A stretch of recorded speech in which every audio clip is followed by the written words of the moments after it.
Everybody, I know it's been a while. It's been a minute since we've done a Creature Science Illustrated live stream, but I've been busy.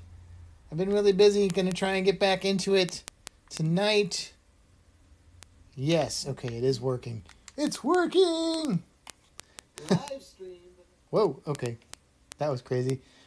So we'll see if anybody finds it. I got it on YouTube and Facebook tonight. I think it's on the Cruise Geeks on Facebook.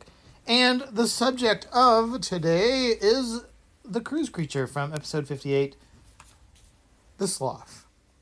So we're gonna draw a sloth. Now, in all honesty, I've never drawn a sloth before, so I don't know how this is going to go. And right now, I don't think I can see the chat at all, but I think I might be able to talk Sandy into kind of checking that out. We'll see. I just kind of was like, "Hey, Sandy, I'm going live right now," and she's like, "What?" So, but yeah, the sloth was the cruise creature from episode 58, which was pretty cool. Got to interview Sherry from Cruise Tips TV. So if you're watching this now or you're watching this later, check that episode out. It's a great episode. I mean, I like our episodes generally, but this one was pretty special. And the sloth is quite the special animal as well.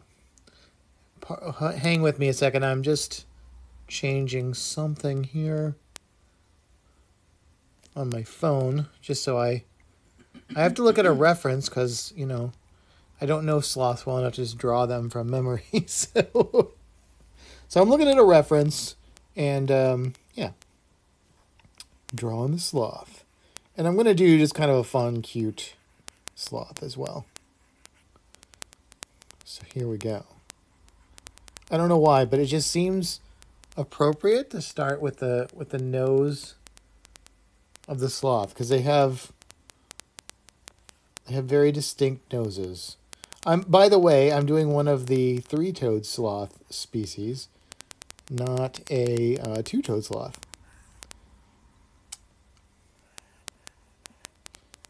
So that's what this guy or girl is. I don't know if it's a boy or a girl sloth. You decide. They're really hard to tell apart unless you're a sloth. I'm sure if you're a sloth you can tell really easily, but I'm not a sloth. And they probably couldn't tell in my sloth because, you know, it's just my drawing here, so. All right. Little sloth smile. I think one of the reasons why people like sloths, I think there's a lot of reasons, but I think one of them is because they look like they have this permanent sort of smile about them, which is, you know, pretty adorable, really. All right, we've got a few people on. We do have some people on. Okay, good. Yeah, I haven't been on in a while, so I didn't know. Like I said, I've just been really busy, which is not a bad thing, but it has kind of prevented me from doing this. So I almost didn't make it today. I had to get up at a lot earlier than I normally do, and with it being the week after daylight savings stopped, it made it seem even earlier, so it was rough. And I went to a school today and taught 3 programs to each of them had like 100 kids, so it was a lot. All right, I'm not sure I captured this sloth quite right, but we'll kind of run with it for now. See if we can get the sloth body in here. Little shoulder here hanging. We're going to do, this is like the standard sloth pose. I'm actually looking at a drawing for reference on this, so if you go to Google Images, you might find the drawing I'm drawing this from. But I'm actually probably going to start here and then kind of draw it again. So a lot of times that's what I'll do. If it's something I don't draw a lot or have never drawn before, Do you want any chat Sure, yeah. feedback? Lay on the Yes. chat. We getting some chat feedback? Klekowski's is here. Oh, hey. He couldn't see anything at first, but he's You're seeing it now, though? yeah. Okay, good. Tony Williams is here. Tony Travels. Hey, Tony Travels. Hey guys. What's going on? Ann Jordan is here. Hello, Ann. She said great pick so far. Tony says that Hillisy got a nasty bite from a sloth when she was a zookeeper. Oh, I bet. Was it a 3-toed or a 2-toed sloth that bit Hillisy? Because one of the things that Sherry asked me about, because they had told her this down in Costa Rica, is that one of the species was a little bit more aggressive, which is apparently the 2-toed sloth.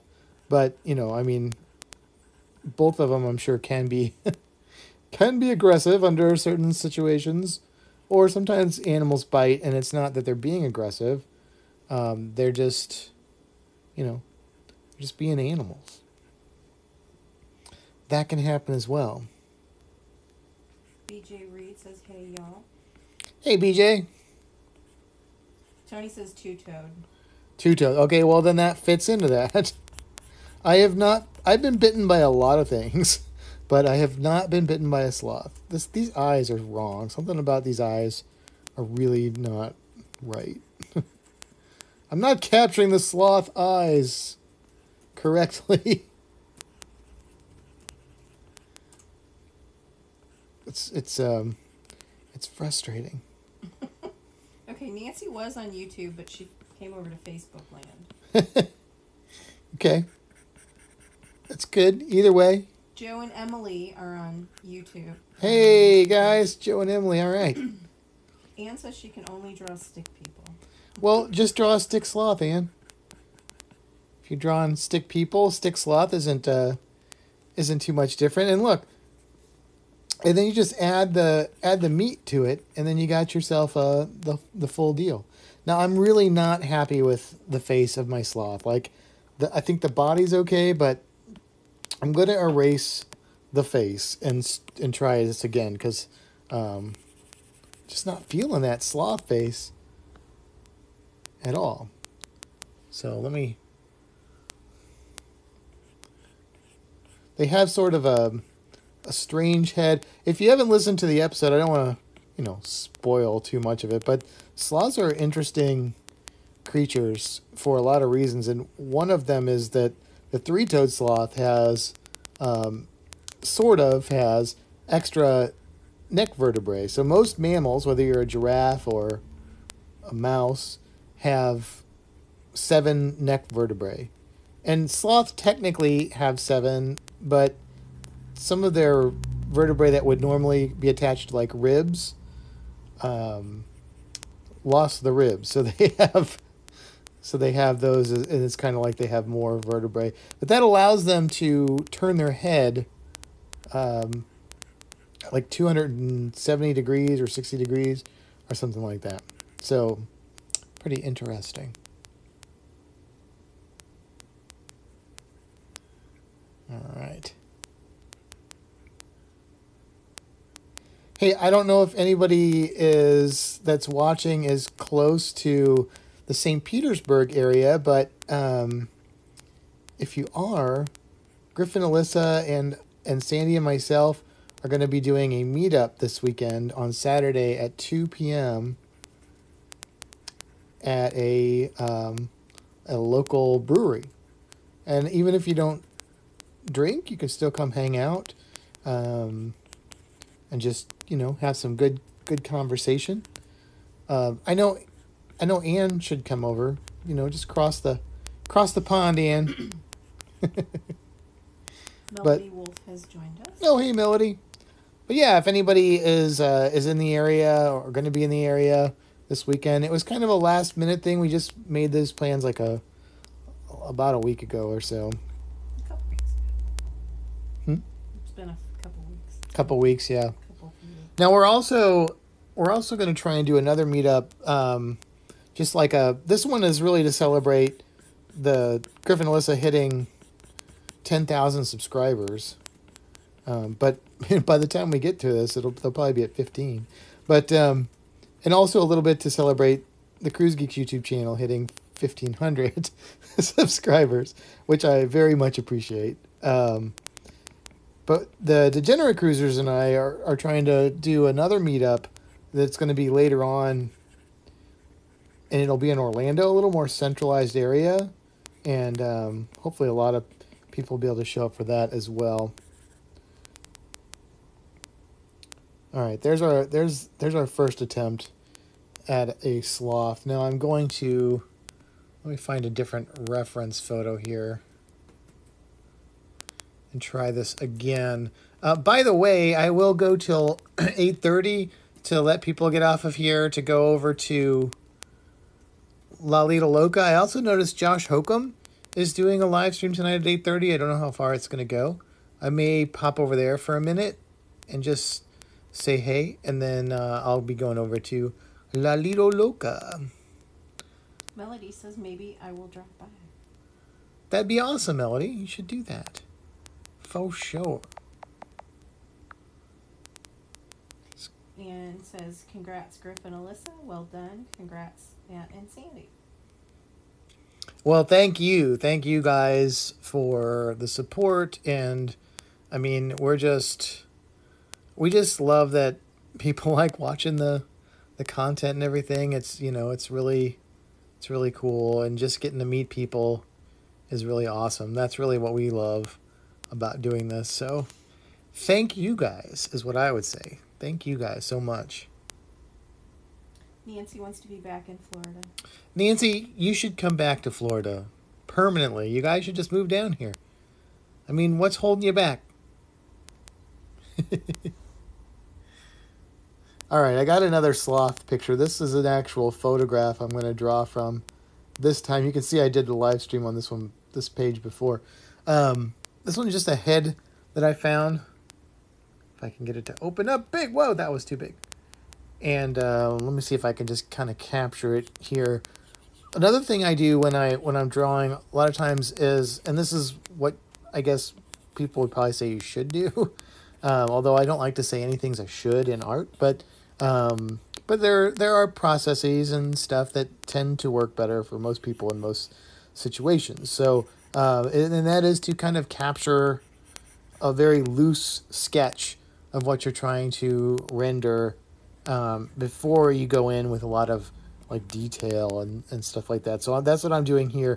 And the reason that you want to do that is because that way you can kind of see the whole picture and get like your proportions right. The last thing you want to do is, spend all this time rendering a sloth and then only to realize that you've made the head way too small or too big or something like that, and you don't want to fix it because you spent all this time rendering it, so then you end up with a big head or a little head sloth or whatever you're drawing, and it's just unfortunate. So Michael Perry has joined us from the Vision of the Seas. Nice, Michael Perry. Pre-cruise before the cruise. Pre-cruise before the cruise. That must be awesome. And Joe says he's missed the drawings and education, but completely understands why you've been detained. Yeah, I've just been, I hate to just make excuses. I've just been super busy, and I do care a lot about Creature Science Illustrated, but my priority is the Cruise Geek, so I have been kind of, and not all of it's been Cruise Geek stuff too. I've had like last week I had to work until 7:30, so. But you've been drawing still, because you've been working on the t-shirt designs. Yeah, I've been drawing. I've been working on our camp t-shirt design at work, and I've been working on t-shirt designs for the Cruise Geeks too, which I just came out with a new one last night. I haven't released it yet. I'm still kind of tweaking it, but it's a barracuda. It's kind of a cartoony barracuda at a bar, and it says Barracuda. I don't know. It's silly, I know, but I kind of like it. So, okay, gotta get this. So the three-toed sloth has this sort of mask on there.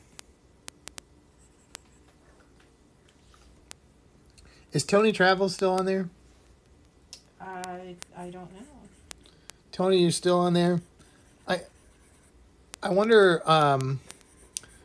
You said Hillisy got bitten by a sloth. What? I don't know exactly what animals she took care of. Like, what kind of keeper was she kind of officially um, to have the sloths? Makes me think maybe, I don't know. I see sloths in a lot of different types of collections. It could be just a mammal collection, or I don't know. I'm just curious. Just curious. Dave and Brandy have joined us. Oh, hello, Dave and Brandy. Nancy said, work, how dare they take you away from us? Right? Exactly. I know. Michael said, it looks like he is praying. I haven't drawn. This is kind of important for reference. So here, let me get this stick in here. That might help. No, he's eating. That's what sloths do most of the time, is eat and sleep, living up to their name of being sloths. Ooh, I just made him look mad. That was not the intention.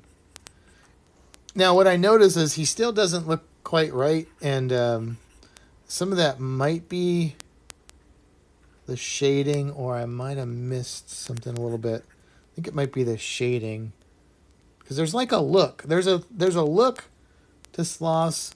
I might need to lower that eye. I'm going to use a little digital art magic here and lower that eye.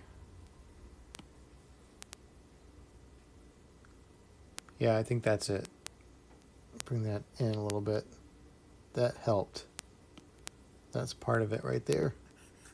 This needs to come over more like this.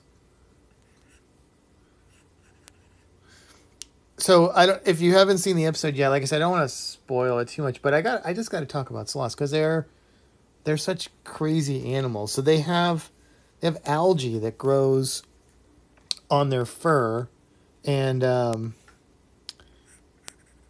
algae has like an ecosystem of creatures that live on it, including a bunch of things like different types of moths and other insects. And there's a lot of theories as to whether these are beneficial or not. Some of them probably are in some way, some of them probably aren't. But one of the cool things and kind of gross things about sloths is that they pretty much stay in the trees. Three-toed sloths I'm talking about specifically, but this is mostly true, I think, of two-toed as well. Except for about once a week or so, they will go down to poop, and they'll bury the poop. And this is like really dangerous for them to do, because there's jaguars and things like that, and it's like quite a risk to go down just to bury your poop. I mean, I get it, you don't want to poop where you hang or whatever, but I mean, let's say they're in a tree, so it's not like, it's going to fall. So the theory, there's several theories as to why they do this, and one of them is that they bury the poop, and the moths that live on the sloths, they lay their eggs in the sloth poop, and the eggs hatch, and the larvae come out, and they also live in the sloth poop until they metamorphosize into adult moths. So is the sloth kind of purposefully or sort of purposefully doing this to propagate these moth species? And if so, why? And there could be that there's like a benefit to having these moths. I'm sorry, I'm stuttering while I talk and draw. Having these moths living on their fur, because the algae that grows on their fur, it probably provides camouflage for the sloth. And some scientists have concluded, and I don't know if maybe Hillisy knows this. I don't know if they're 100% sure about this, but the sloth may get some nutrition from the algae. I don't know if they're eating it. Some scientists say they might be absorbing it. I don't know that that's a known thing yet, but the moths might be fertilizing this algae. So how crazy is that? Pretty awesome. And it's the types of algae and the types of some of these insects and stuff are only found on sloths. So they have a very specific relationship with these animals, which is pretty cool. Pretty awesome. Stacy Waldrop has stopped by. Oh, hey, Stacy. Stacy is one of my coworkers. No, that's a different Stacy. Stacy Waldrop. Oh, Stacy. Sorry. There's a Stacy I work with who I was just talking to. And I haven't talked to this Stacy in forever. Stacy, what's going on? He said they got to hold sloths in Roatan. They were really cool. That is awesome. That is really cool. I have never seen a sloth in the wild. I have seen a sloth at Busch Gardens, which was pretty awesome. But I didn't get to hold it. Although it is in their children's zoo. Oh, I'm missing the most important piece here. This. Yeah, sorry, Stacy. It has been a while though, Stacy. It's been a minute. I guess he went on his cruise already, right? He went on his cruise a little while ago, didn't he? Yeah, he had the back-to-back at the end of December. Yeah, I was going to say, it was like back a ways. Pretty I don't know if he's got another one on the book. Got any more cruises coming up? Inquiring minds want to know.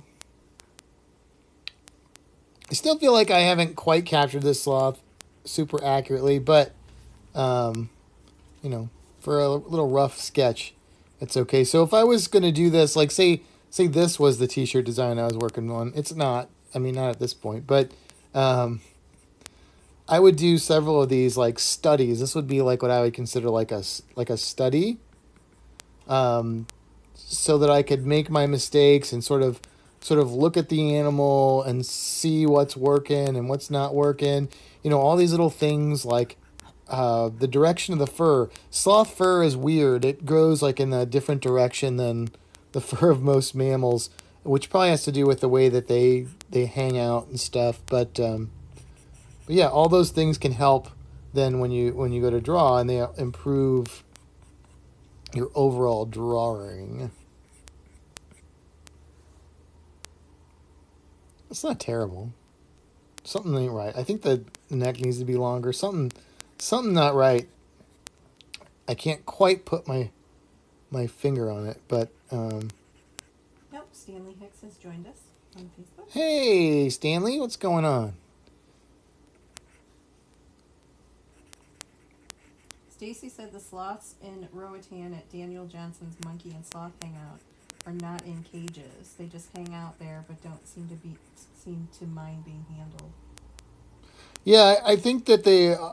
I don't know this for sure, but I think that they are regularly worked with. Well, they probably are if they're handled by humans. They're just the thing about sloths is that they they have like the three-toed sloth, I should say specifically. They have their tree, and they pretty much just stay in that tree. Like they don't venture too far if they don't have to.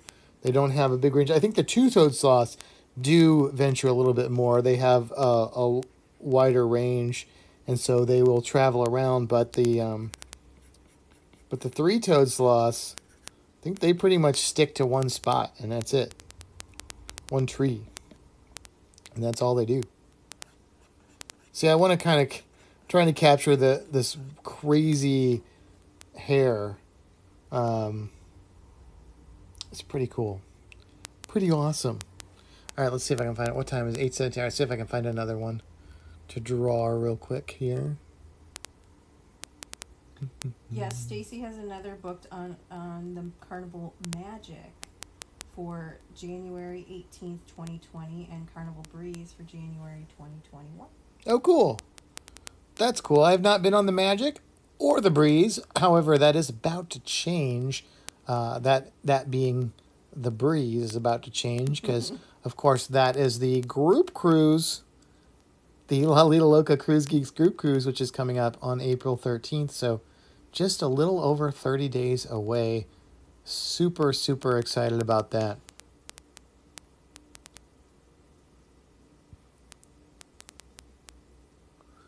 Let's see. Let's go back to...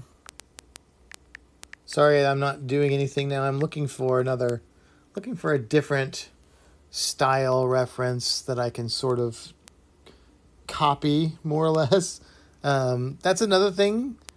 It's okay to look at other people's drawings as well as photographs and draw from them, but you just don't want to like copy somebody else's drawing and then claim it's your own like invention. But finding drawings that you like or artists that you admire and sort of trying to imitate their work or just drawing directly from their work, that's great practice, and it helps build your skills and your mental library. And as long as you're not misrepresenting it, that is something that, dare I say, all artists do, but definitely most artists do that. Even in the Renaissance, like artists would go and they would copy some of the great artists of that time. Sandy's raising her hand. Do you have a question? No, but I can only get your attention sometimes if I like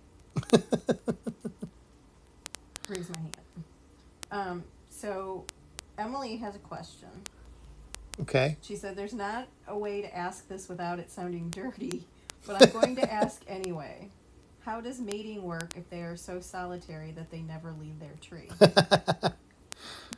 Well, Emily, when a daddy sloth and a mama sloth love each other, no, that is a great question, actually. And if you listen past the credits of episode 58,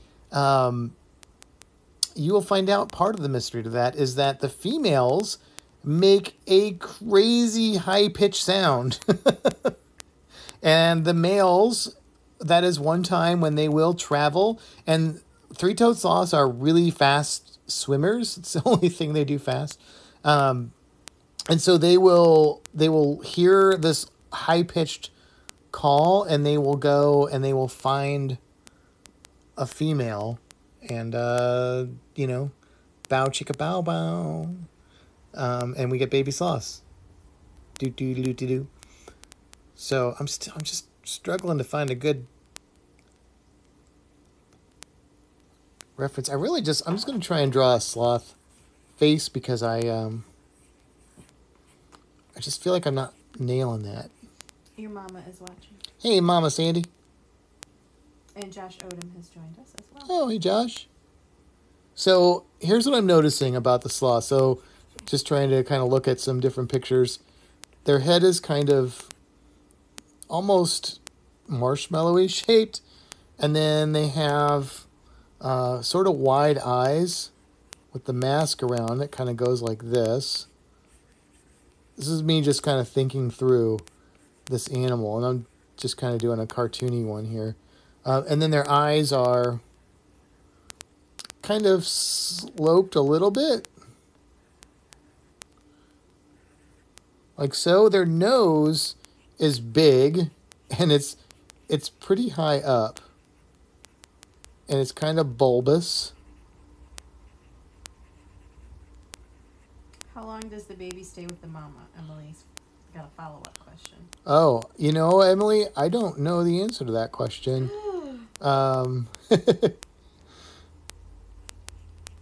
I don't know. I mean, they have, I think, normally one or maybe a few more. I'm not even sure of that. And normally animals that do that, they will have a pretty significant parental care time. But I don't know. The thing about the sloth is that I had to do a lot of research for the sloth. Like some of the animals I do as cruise creatures, like I don't have to do much research. I talk about them all the time. I know a lot about them. I could just go. Like you could be like, talk about such and such fish or reptile, and I could just go right now. I could just tell you all about them. But I think sloths are really cool, and I knew some things about them, but I had to do a little research. Now, one of my good friends and coworker Kevin, he is a sloth fanatic, as are a lot of my coworkers at the aquarium. We don't have sloths there, so I kind of picked his brain because I knew he was a wealth of information about sloths. And then I did a lot of research, but because I had to kind of research all my info, I don't know the answer to that question because that was not information that I came across, or if it was, I don't remember. Now, see, I think I'm getting the head a little bit better here. of the sloth. Like I feel like I'm kind of capturing it more, even though it's kind of cartoony. But there's like a look. There's something about sloths.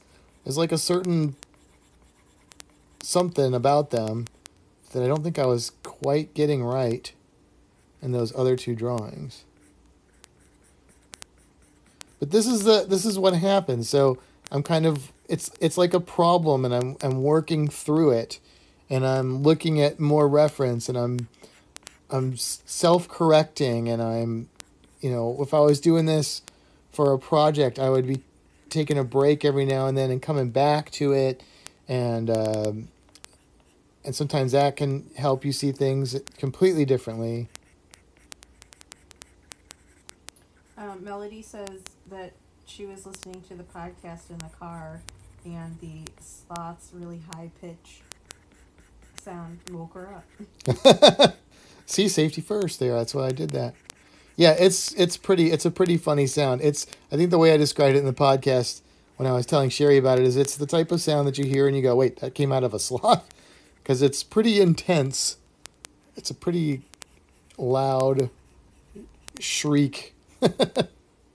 You're not going to miss it if you're a sloth or anything else in the general vicinity. Stacy said thanks for putting the podcast on YouTube. It's convenient for him to listen to that. Oh, good. He also said Uncle Google says anywhere from 5 weeks to 6 months, which is until they're able to feed themselves. Okay, thank you, Stacy. Yeah. So that makes sense. And Uncle Google. Uncle Google is your friend. 5 minutes, Matt. 5 minutes. 5-minute warning. So I think next week I'm gonna try. Okay, no promises, but I'm trying to do one next week. I think what I'm gonna do in the art community on YouTube. There is a popular video that people do, which is 10 minutes. 10 minutes, 1 minute, 10 seconds, I think is the way it works, where you draw something like a sloth, and the first one you draw, you would take 10 minutes, and then you'd stop, and then the second one you would do a minute, and then the last one you only get 10 seconds to do. So I might try and do that next week. We'll see what happens. Hopefully.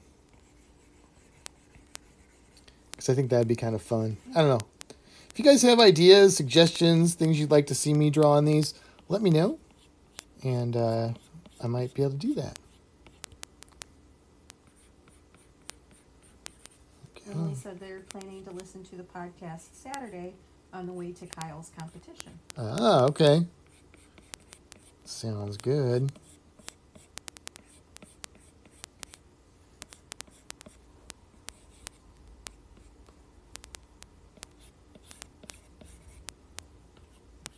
Yeah, see, I think this sloth is coming out better.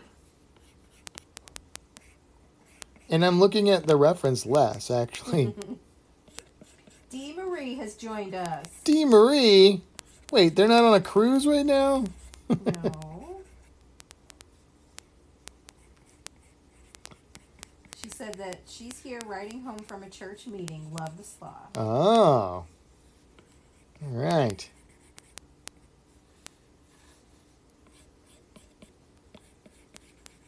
Has she ever seen a sloth? You ever seen a sloth, Dee? Like on a cruise thing? I bet Dee would love to see a sloth. I bet she would. So, the funny thing is, one of the things I learned about sloths in my research was that their top speed in a tree is like 15 feet per minute. which is hilarious. And that's what they're cruising. Like their normal fast speed is 13 feet per minute. But on land, like on the ground, I should say, it's 9.8 feet. And then in the water, they can go about 44 feet per minute. So much faster in the water. And if you think about it, most sloths live, well, they're all in Central and South America. And a lot of them live near water. If they're in the rainforest or something, they're going to have to swim to get from tree to tree if they are traveling. All right, you got 1 minute. 1 minute. All right. So we'll go ahead and we'll wrap this up. Thank you guys for watching. I'm sorry I haven't been super active on here. Hoping I'll be able to change that some. My cat just put her paw on my hand as if to tell me something. You only have 1 minute. Is that what you're telling me, Anya? Mm-hmm. 1 minute, Dad. But yeah, like I said, Josh Hokum is going live at 8:30. Probably going to go check out that for a minute. And then, of course, I'll be on La Lita Loca quickly after that. So I will see most of you guys there. And if not, I'll see you guys hopefully next Tuesday. And, of course, we have our live stream. And next Wednesday. And next Wednesday. And tomorrow. We'll be doing our live stream tomorrow. We're talking about maybe moving it back until 9. Because most people do 9. And I know it's the same night as D&G Explorers, which I had to pick a night. That way maybe we would have less conflict with them. But anyway, thank you for watching. Hit the thumbs up if you like the video. All that YouTube stuff. Subscribe to the channel. So on and so forth. And we'll talk to you later. Have a fantastic evening.